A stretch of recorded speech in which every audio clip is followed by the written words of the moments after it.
Hello and welcome to another KurtzPel video. I'm Zelp and today we are going to talk about the simple things that the game can do to make this a better place, a better overall gaming experience.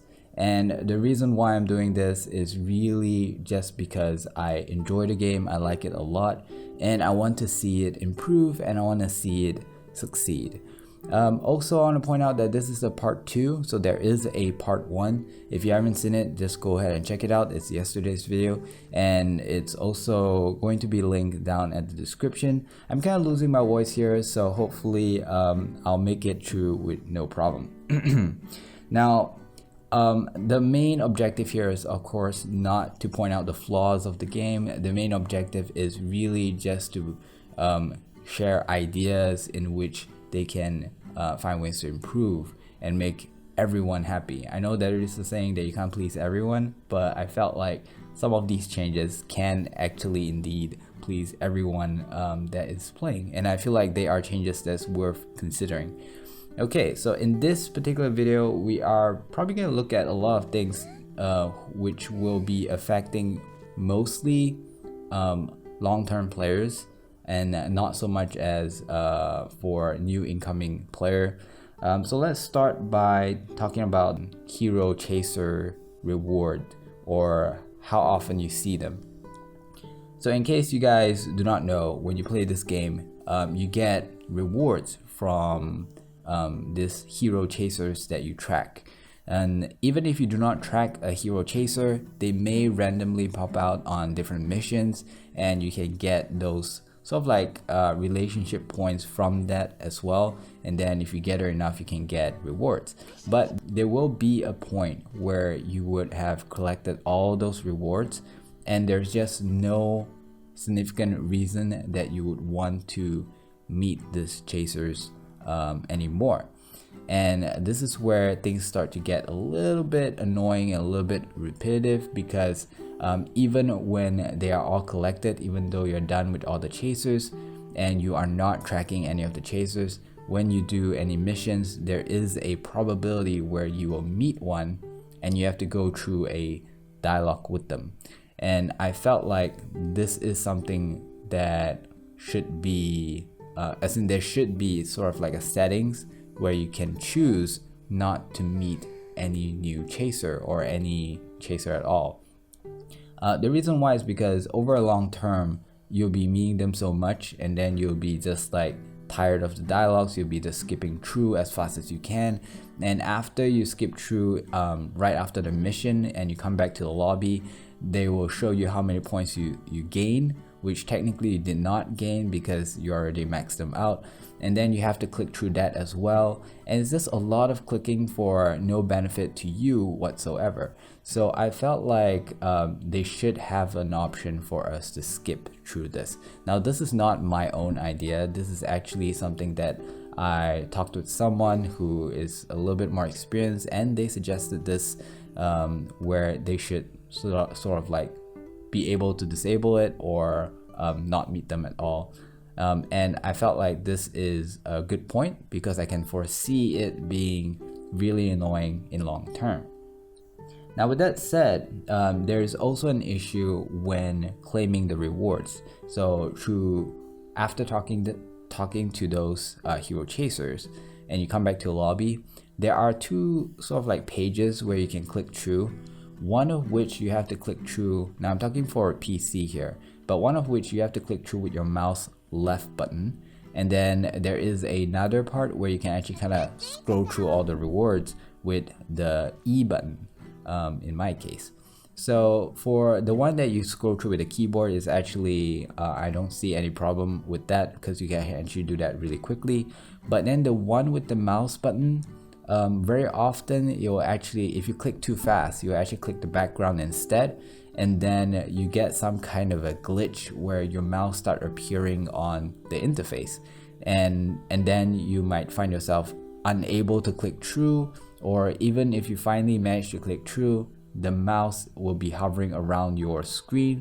You won't be able to move. Like right now I'm actually moving the view of my character, and so the whole screen kind of moves together with where my mouse is being placed. and that will actually not happen, and instead you'll see like a dot moving around.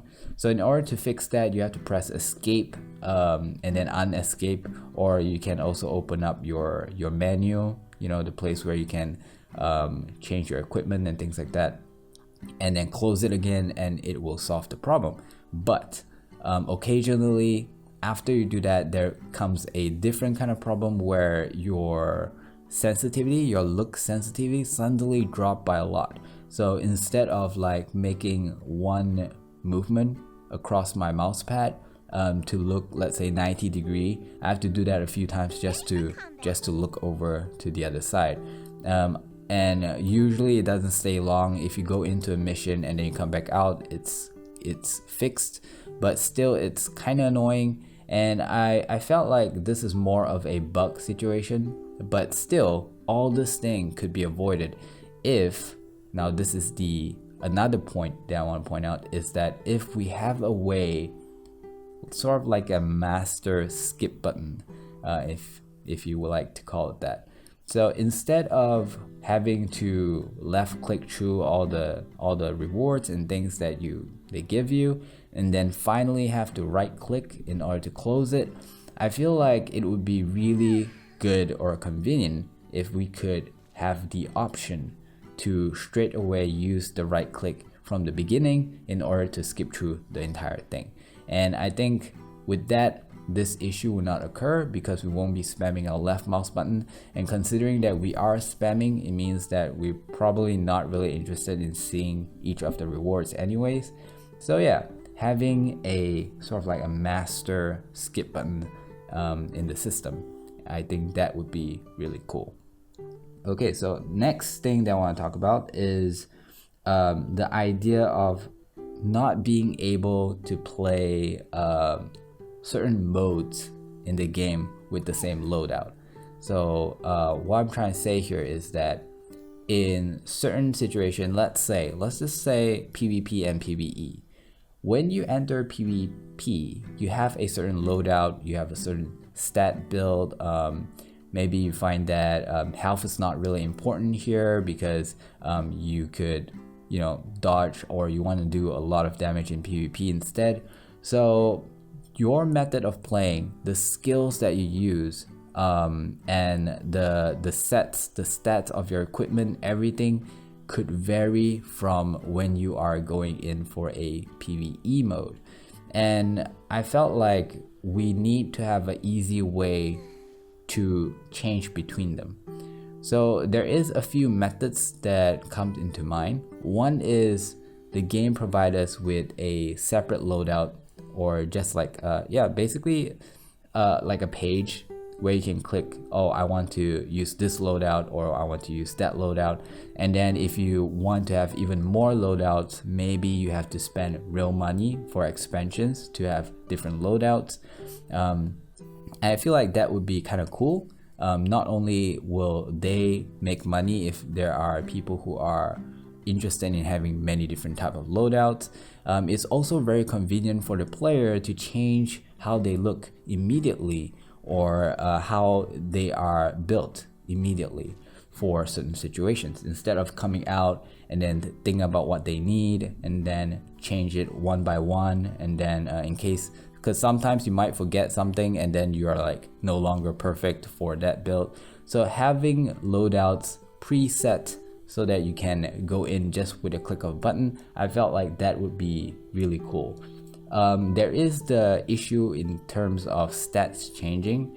So maybe if you were to choose a loadout that requires a stat change, it will prompt you that, oh, over here you are programmed, or basically set with this stats. Changing it will cost you this amount of CP, for example. The game does kind of allow you to have a different loadout if you want to think of it in a weird way, because technically you could create a new character and that could be your sort of like new loadout, but still it's going to be a new character. Now you do have to pay to get an expansion in order to have the slot for a new character, and you probably will not retain the name. You'll have to retrain it, and you need to invest a lot more time into it as well.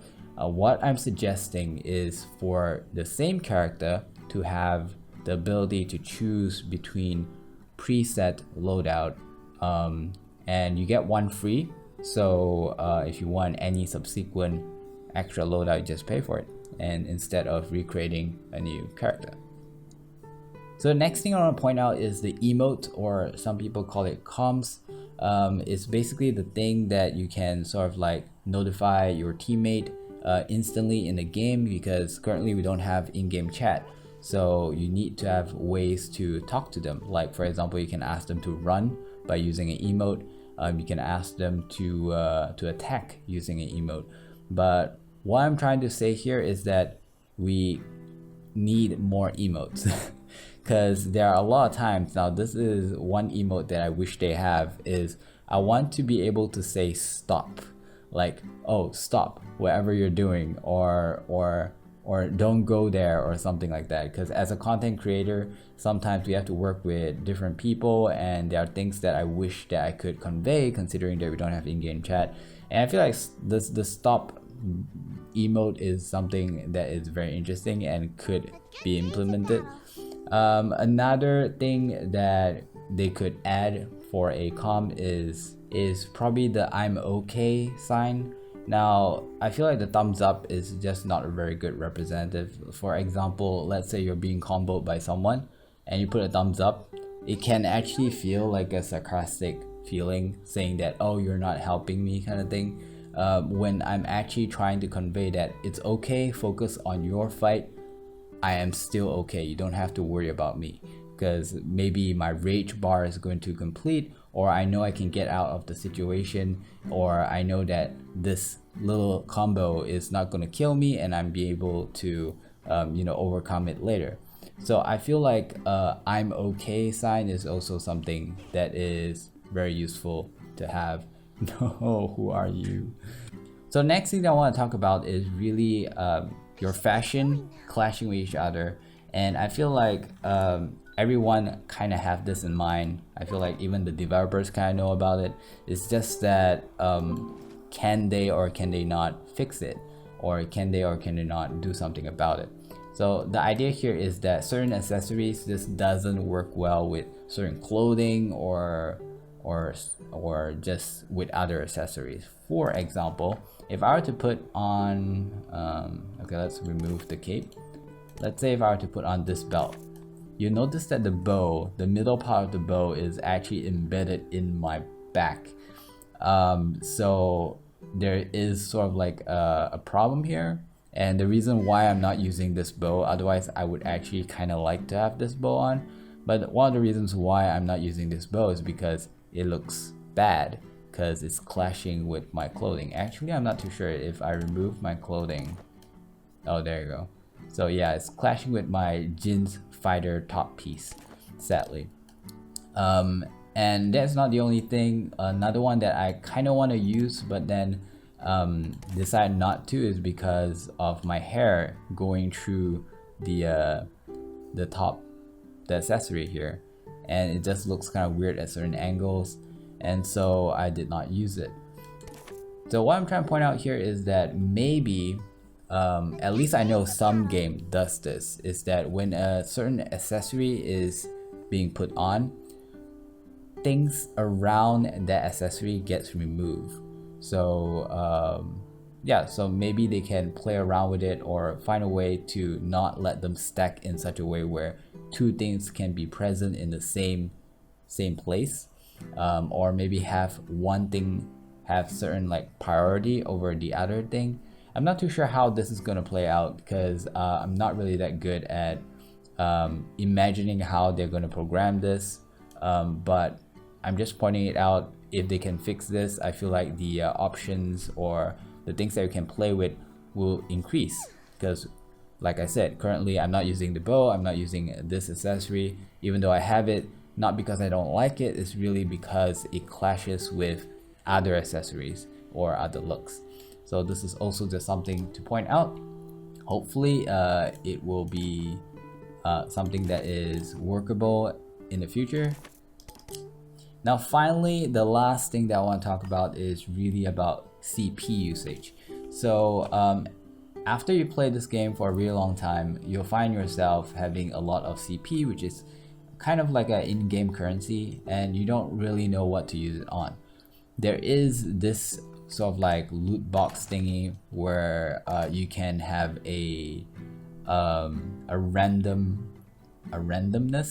a chance to get certain items depending on which box you choose or you purchase, and you purchase them with CP.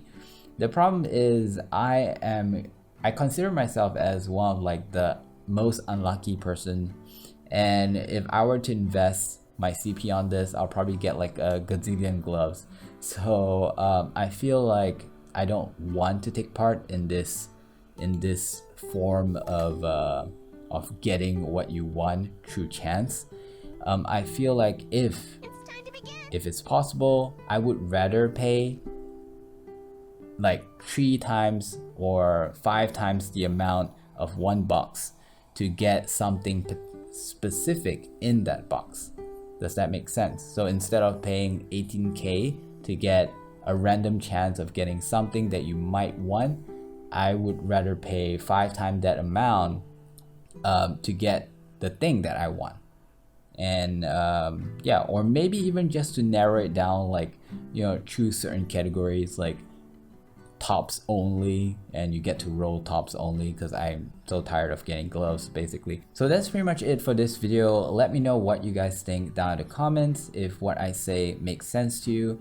If you have anything that you'd like to add, feel free to share it down in the comments as well. I will take note and maybe even make another video based on what you say, if it makes sense to me and if it's not too game changing.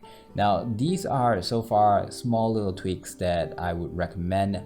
However, in the future, we might actually come with another video where it's a little bit more game changing, like big stuff, you know, content that they can add, things to satisfy certain groups of people. But the next video is actually going to be more on things that they can improve on in terms of PvP. And I hope to see you guys there as well. So don't forget to share this video, because you can actually help out by sharing the video, liking the video. The reason why is really because once we hit like 500 views or 1,000 views, I'm actually gonna post this video to the official Reddit of KurtzPel, and hopefully the developers get to see it and see like, oh, so many people actually saw this video and there are this many likes, so the opinion here is positive, and yeah, and so they might be inspired to make the change. So that's pretty much it, and I'll see you guys tomorrow. Bye bye.